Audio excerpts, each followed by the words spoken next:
Bueno, eh, aquí estamos otra vez, Noelia, Raquel, Esperanza y yo, para volver a hablaros, pero esta vez sobre el coronavirus.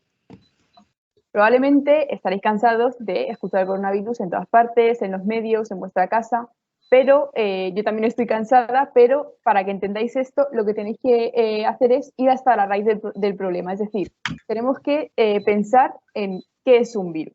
Vosotros podríais creer que podéis pensar si un virus es un ser vivo o no lo es. Yo quiero plantearos que vosotros mismos seáis capaces de considerarlo. ¿Es un ser vivo?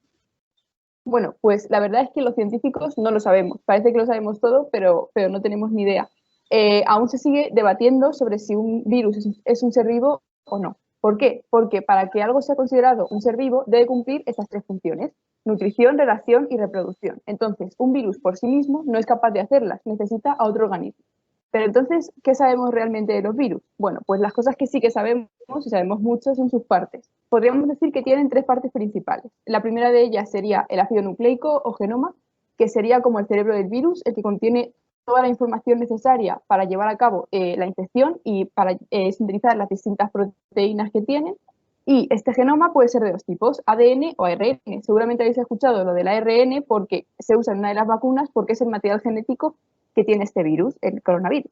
La cápside envuelve a este genoma para protegerlo del exterior. Sería algo así como un escudo, ¿no? Entonces, esta cápside está hecha de distintas proteínas y hay algunos virus que tienen además una envoltura. Una envoltura no es más que un disfraz para camuflarse como si fuese una célula y así entrar más fácilmente a nuestras células. Eso sería como Homer en el episodio en el que va de incógnito al bar de Moe, ¿no? Hay algunos virus que tienen envoltura y otros que no. Entonces, ¿qué es un virus? Bueno, pues lo que podemos decir de un virus es que su objetivo fundamental es infectar al huésped. Pero entonces, ¿quién es el huésped? El huésped es cualquier ser vivo que permita el alojamiento del virus. Es decir, nosotros somos huéspedes cuando nos infectamos, pero no solamente los animales pueden ser huéspedes, también plantas, bacterias e incluso los mismos virus. Sí, parece que es imposible que un virus infecte a una bacteria, pero existen y se llaman bacteriófagos. Los virus lo que han hecho durante toda la evolución, que han ido evolucionando con nosotros, es ir adaptándose a nuestras características para mejorarlas y evitar cualquier tipo de defensa que nosotros tengamos. Es decir, si nuestro sistema inmune les ataca de alguna forma, ellos van a encontrar otro camino para seguir infectándonos.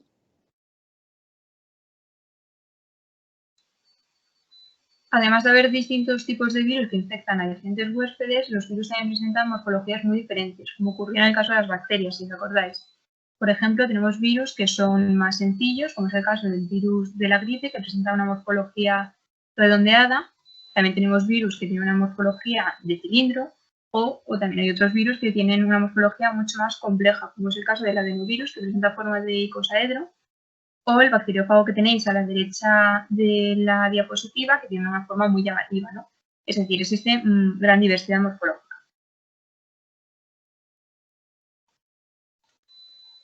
Bueno, ya hemos visto un poco qué son los virus y acerca de su estructura, y ahora vamos a ver cómo se produce el ciclo de vida de los virus. Como ha explicado previamente Bea, los virus no son capaces de replicarse por sí mismos, sino que necesitan un huésped.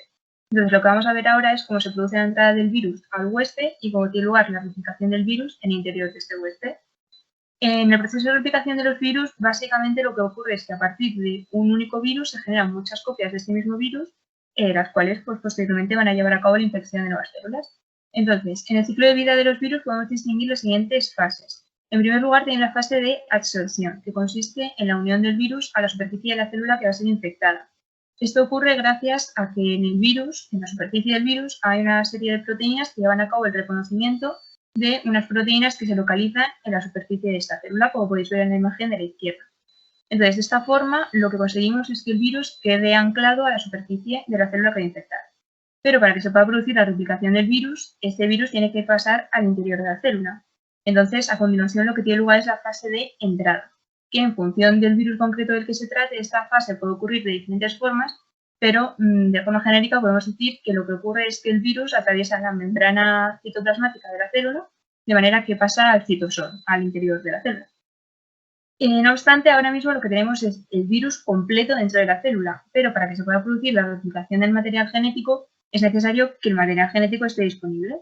Por lo tanto, tiene lugar una fase de desencapsidación, que como el propio nombre indica, en esta fase lo que se produce es la pérdida de la nucleocápside que protege el material genético.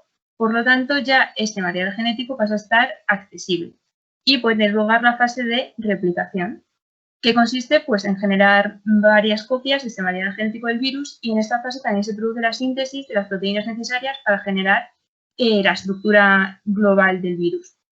En la fase de replicación existen diferencias en función de si el material genético del virus es DNA o RNA. No vamos a entrar en detalle, pero sí que quiero que tengáis en cuenta que si el material genético del virus es DNA, para que se pueda producir la síntesis de las proteínas necesarias, es necesario que a partir del DNA se genere RNA mensajero. El DNA sería como la molécula que contiene toda la información del virus, y el mRNA lo que hace, o sea, proporciona las instrucciones necesarias para la síntesis de estas proteínas. Entonces, una vez que ya tenemos todo el material genético replicado y las proteínas sintetizadas, tiene lugar el ensamblaje para dar lugar a la estructura completa del virus. Y finalmente, tiene lugar la fase de salida, una vez que ya tenemos todas las copias del virus terminadas, la fase de salida en la que se produce pues, la salida del virus desde el interior de la célula hasta el exterior, es decir, el virus atraviesa la membrana plasmática de la célula y sale al exterior pudiendo infectar a otras células distintas, de manera que se repetiría todo este proceso de estas fases del ciclo de vida de los virus. Estas fases son comunes a todos los virus, pero sí que existen algunas diferencias en función del virus concreto del que se trate. En cuanto a la fase de replicación, tenemos dos posibilidades distintas. Por un lado, como podéis ver en la parte de la derecha, hay virus que lo que hacen es entrar en la célula, pero se esconden. Es decir, el material genético de este virus se integra en el material genético de la célula que ha infectado, y de esta forma la célula no se entera de que el virus está dentro, y se va produciendo la replicación del material genético del virus a medida que el material genético de la célula se va replicando, hasta que finalmente llega un punto en el que, por ejemplo, se pueden producir cambios en las condiciones en las que se encuentra la célula, que hace que el material genético del virus empiece a replicarse muy activamente y finalmente pues, se produce la salida del virus de la célula. Esto es lo que se denomina ciclo lisogénico. Pero por otro lado, como podéis ver en el lado de la izquierda, hay virus que no se esconden, sino que directamente al entrar en la célula empiezan a replicarse de forma muy activa, de manera que generan muchas copias del virus. Y esto finalmente lo que hace es que produce el estallido de la célula, se muere la célula, y esto se denomina ciclo lítico. Lítico debido a que se produce la lisis de la célula. Y bueno, ahora que ya hemos repasado qué son los virus y un poco acerca de su ciclo de vida, pues vamos a pasar a hablar del virus estrella hoy en día, que como todos sabéis, pues es el SARS-CoV-2, causante de la COVID-19. El SARS-CoV-2 es un tipo de coronavirus, que es una familia de virus que todos ellos en conjunto se denominan coronavirus debido a que presentan una serie de proteínas en su superficie. Que dan lugar a una apariencia en forma de corona. El SARS-CoV-2 es únicamente un tipo de coronavirus, pero existen más tipos de coronavirus. Lo que pasa es que no todos ellos infectan humanos y tampoco provocan enfermedades tan graves. Por ejemplo, existen coronavirus que lo que producen es un resfriado común. Y en la parte de la derecha podéis ver la estructura de este virus. Previamente hemos dicho que el material genético de los virus puede ser DNA o RNA. En el caso del SARS-CoV-2 es RNA y la estructura pues, se corresponde con la estructura general que hemos explicado previamente. Tenemos el material genético en el interior y luego en el exterior tenemos una nucleocápside que protege, y en el caso del SARS-CoV-2 también tenemos una envoltura lipídica en la parte más externa del virus. Y sí que quiero que os fijéis en la proteína espiga o spike, que aparece representada en color rojo en la imagen, que se encuentra anclada en esta envoltura lipídica y es la que permite la entrada del SARS-CoV-2 a las células que infectan. Esto es debido a que esta proteína lleva a cabo el reconocimiento de otra proteína que se encuentra en las células de los alveolos pulmonares, y de esta forma pues, puede penetrar al interior de la célula y llevar a cabo la infección. Vale, ahora vamos a ver cómo surgió este coronavirus que tantos dolores de cabeza nos está causando. La mayoría de las incógnitas que nos planteábamos al inicio de la pandemia ya van tomando algo de forma y solución. Desde el comienzo han circulado varias teorías que cuestionaban pues, el origen natural del virus, incluso testimonios de personas importantes y con estudios, como la supuesta viróloga china, que hizo un artículo donde decía que el virus había sido modificado artificialmente y que evidentemente esto ha sido conocido, además de por una publicación de la revista Nature, por otros muchos artículos. Básicamente porque si el coronavirus hubiese sido creado, al estudiar su genoma se habría visto, es decir, habría dejado una huella genética. Algunos de los bulos más repartidos y que han sonado han sido que se creó de forma artificial, que salió de un laboratorio, que ha sido creado como arma biológica y se ha expandido con el 5G, que es cosa del gran empresario Bill Gates. Incluso se le echa la culpa a los extraterrestres. Y esto evidentemente es falso, todos son teorías conspirativas y fácilmente pues, desmontables. Al principio parecía que todo se reducía al mercado de Huanan, porque está cerca del famoso laboratorio de Wuhan.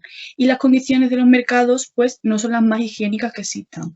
Pero se ha visto que no hay conexión. También acordaos de la sopa de murciélago que se viralizó debido a que en este mercado se vendían animales comestibles como marisco, pescado, serpientes. Y para resolver todas estas dudas, un equipo de epidemiólogos de la Organización Mundial de la Salud por fin se pudo desplazar el pasado enero a Wuhan para investigar el origen y todas estas preguntas. Entonces, ¿qué es lo que sabemos hasta ahora? Pues que el origen fue zoonótico. ¿Esto qué significa? ¿Qué quiere decir? La zoonosis es un conjunto de enfermedades que se transmiten directamente de animales a humanos. Un ejemplo que conozcamos es la rabia, que nos la transmiten los perros, domésticos incluso, si nos muerden o nos arañan, básicamente se transmite por la saliva. El animal que transmitió directamente el virus a nosotros, a los humanos, son los murciélagos, que son animales de los que se sabe que tienen una gran proporción de estos virus y que puede pasar a humanos. Pero también se piensa la posibilidad de un animal intermediario, que sería el pangolín, este que vemos en el centro de la pantalla, entre los murciélagos y los humanos. Y este sería el que nos lo transmitió. Si recordáis la sopa de los murciélagos, hay que destacar que para que se dé esta zoonosis no nos tenemos que comer al animal infectado, sino que basta con estar en contacto tanto pues, con animales domésticos como salvajes que estén infectados. Si os acordáis de la charla anterior, ya mencionamos la importancia de One Health, que concierne la importancia de la relación entre la salud humana, animal y ambiental. El mundo es solo uno y solo hay una salud, y nosotros, pues como especie, somos uno más en este planeta. Y como estamos viendo, el origen ha sido en los murciélagos, que es la salud animal, pero ha pasado a nosotros, es decir, a la salud humana. Y eso no solo ocurre con la COVID, ya que 3 de cada 4 enfermedades son de este origen zoonótico del que os he hablado. Lo que sí está claro es que no estamos preparados para afrontar pandemias, pero sí que aprendemos de las lecciones, o se supone, ya que esta no va a ser la única pandemia a la que tengamos que hacer frente, y como también os dijimos en la charla anterior, la siguiente podría ser la de la resistencia a antibióticos. Vale, ahora vamos a pasar a la transmisión, cómo se transmite este coronavirus, aunque seguro que estáis cansados de oírlo. Pues se transmite a través de las secreciones que emitimos al respirar, o al hablar, al cantar, al toser. Y estas partículas alcanzan las mucosas y conjuntivas de otras personas, es decir, pues por ejemplo alcanzan los ojos. Pero hay otro problema añadido, que las personas, o sea, las partículas más pequeñas pueden permanecer en el aire y alcanzar a personas de más de 2 metros, y por eso es importante pues ventilar las habitaciones, por ejemplo. Sin embargo, la mayor transmisión se produce en distancias cortas, por eso siempre nos dicen que es importante mantener las distancias de personas. Y también se transmite, aunque menos, por contacto directo con superficies contaminadas con estas secreciones. Es decir, tocamos todo con las manos y luego pues nos tocamos los ojos o nos mordemos las uñas, y esto además pasa con otras enfermedades. Y todo esto en conjunto y en espacios cerrados y mal ventilados pues se multiplica. Entonces, ¿qué es lo que hay que hacer para frenar este virus? Que, vuelvo a repetir, estamos hartos de escucharlo. Usar siempre la mascarilla en espacios públicos, evitar espacios cerrados, muy importante, y las aglomeraciones. También hay que lavarse las manos con agua y jabón con mucha frecuencia. Bueno, pues ahora pensaréis, pues, ¿qué relación tiene el coronavirus y la resistencia a antibióticos? Pues bueno, pues tiene mucho más de la que pensáis. La situación de la resistencia a antibióticos ha empeorado con esta pandemia, y es que se ha dado debido a varias causas. En primer lugar, en el ámbito hospitalario se ha hecho un uso intensivo de antibióticos en pacientes enfermos de COVID para eliminar las posibles sobreinfecciones bacterianas. Además, como sabéis, los médicos estuvieron con mucha presión y esto probablemente provocaría que se tomaran decisiones apresuradas sobre el uso o no de los antibióticos. Además, también se han usado algunos antibióticos como terapias combinadas o alternativas para tratar a los pacientes con COVID. Luego pensaréis, bueno, pues si hemos estado confinados y con todo el estado de alarma que no hemos podido salir de casa, pues el riesgo de infectarnos y contagiarnos y demás por una bacteria pues disminuye. Pues sí, pues eso ha sido un lado positivo, pero también cuando nos hemos enfermado no hemos podido acudir al médico y hemos tenido que llamar o a través de una videollamada con suerte. Entonces, pues el médico, al no poder analizarnos correctamente, como se haría de manera presencial, pues a veces esto ha llevado a la sobreprescripción de antibióticos. Sin embargo, también existe un lado positivo en cuanto a la pandemia, puesto que esto nos ha permitido dar visibilidad a enfermedades infecciosas, que son quienes las causan y cómo se tratan. Además, ha supuesto un cambio en el comportamiento de todos nosotros, pues estamos tomando muchas medidas de prevención, como el uso correcto de las mascarillas y el lavado frecuente de manos, que, como dijimos en la charla anterior, pues nos permite prevenir infecciones bacterianas.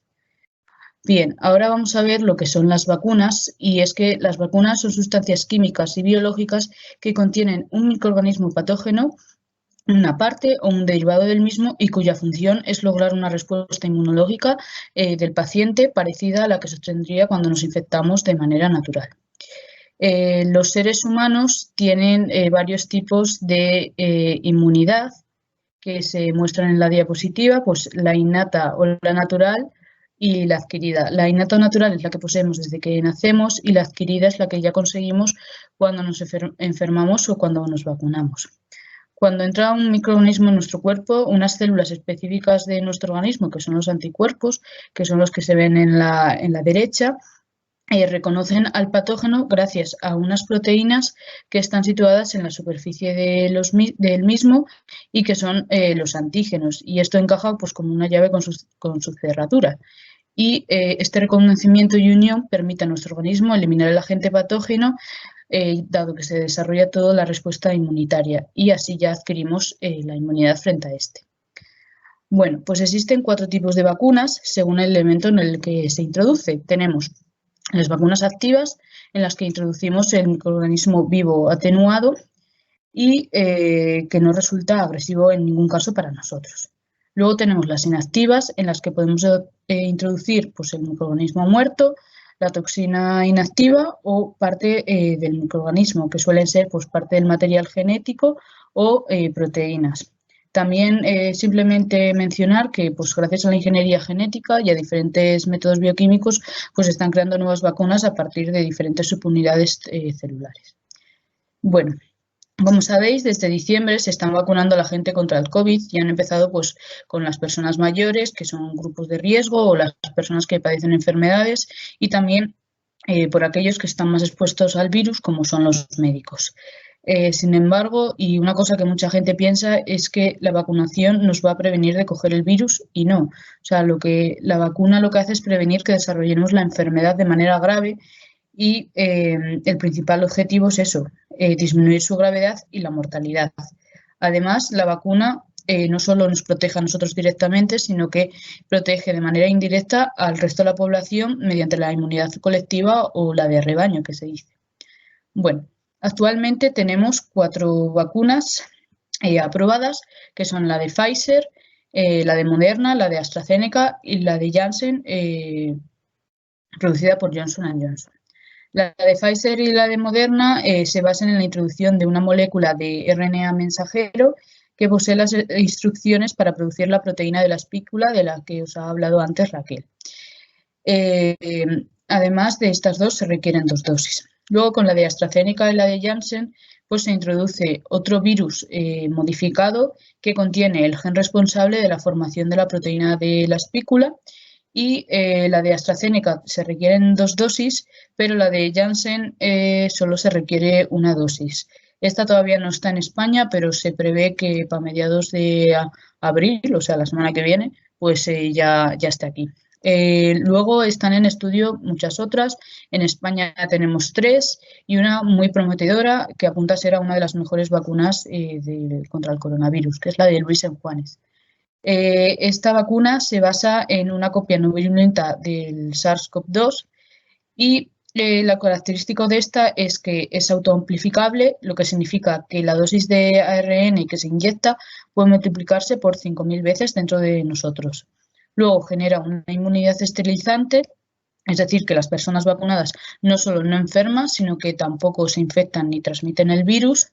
Y su administración podría ser intranasal, lo que da mayor protección en las vías respiratorias, pues es la principal puerta de entrada del coronavirus. Esto es lo que se pretende y pues todavía está en fases de estudio y pues como ya sabéis, pues la ciencia cambia. Ahora os voy a poner un vídeo sobre cómo funcionan las vacunas de Pfizer y Moderna. En el campo de las vacunas y que va a tener un papel fundamental en la lucha contra la pandemia. Las vacunas de ARN mensajero de Pfizer y Moderna. Como contamos en nuestro anterior vídeo, en las vacunas tradicionales se inyecta el virus directamente. Nuestro sistema inmune reconoce una parte de él llamada antígeno y prepara una defensa contra este. Cuando haya una nueva infección provocada por el mismo virus, el sistema inmune estará alerta y podrá defendernos. Pero estas vacunas no tienen nada que ver. Aquí lo que se inyecta no es el virus, ni siquiera una parte de él. Aquí lo único que se inyectan son las instrucciones para fabricar la famosa proteína espiga del coronavirus, que es la llave que usa para entrar en nuestras células. Estas no son unas instrucciones cualesquiera, sino unas muy simplificadas y fáciles, que están recogidas en una molécula llamada ARN mensajero. Os lo explico. Imaginad una proteína cualquiera como si fuese un mueble del IKEA. Pues bien, su manual de instrucciones sería el ADN, pero en el ADN viene mucha información, como por ejemplo el tamaño del mueble, el número de tornillos o la gama de colores en los que el mueble se vende. Sin embargo, el ARN mensajero es el esquema simple que te llega a ti en la caja, el que te dice cómo montarlo y que parece fácil pero luego no lo es tanto. Y es que para fabricar cualquier proteína el ARN es fundamental, ya que es la molécula que sirve de intermediaria entre el ADN y la proteína. La vacuna de Pfizer lleva las instrucciones en forma de ARN mensajero para fabricar la proteína espiga del coronavirus. Además de que tienen nombres muy raros, las proteínas y los muebles de IKEA tienen otra cosa parecida, y es que sus instrucciones se suelen perder fácilmente. El ARN mensajero es una molécula que se degrada con muchísima facilidad. Por eso mismo, en las vacunas de Pfizer y Moderna, el ARN está cubierto por una envoltura protectora que además facilita la entrada del mismo en las células. Esta estructura está formada por lo que se conoce como nanopartículas lipídicas. Cuando te pinchas la vacuna, el ARN mensajero se introduce en el interior de nuestras células y llega hasta la fábrica de proteínas. Esta fábrica usa las instrucciones del ARN mensajero de la vacuna para crear la proteína espiga del virus. Una vez creadas, las proteínas espiga del coronavirus viajan al exterior de la célula. Nuestro sistema inmune se da cuenta de que esa proteína es algo extraño y crea una defensa especial para eliminarla. Este entrenamiento ya no se olvida y queda registrado en el disco duro de nuestro sistema inmune para combatir futuras infecciones. La principal desventaja de esta vacuna es que es necesario almacenarla a temperaturas muy bajas, lo que complica su distribución, sobre todo en países con menos recursos. El motivo es que, como ya os hemos contado, el ARN mensajero es una molécula muy inestable y que se degrada con mucha facilidad. Sin embargo, que sea inestable también lleva consigo una ventaja, y es que al poco tiempo de servir como instrucciones en la fábrica de proteínas, el ARN mensajero es eliminado por la célula, sin dejar ningún rastro. Como siempre, esperamos que hayáis encontrado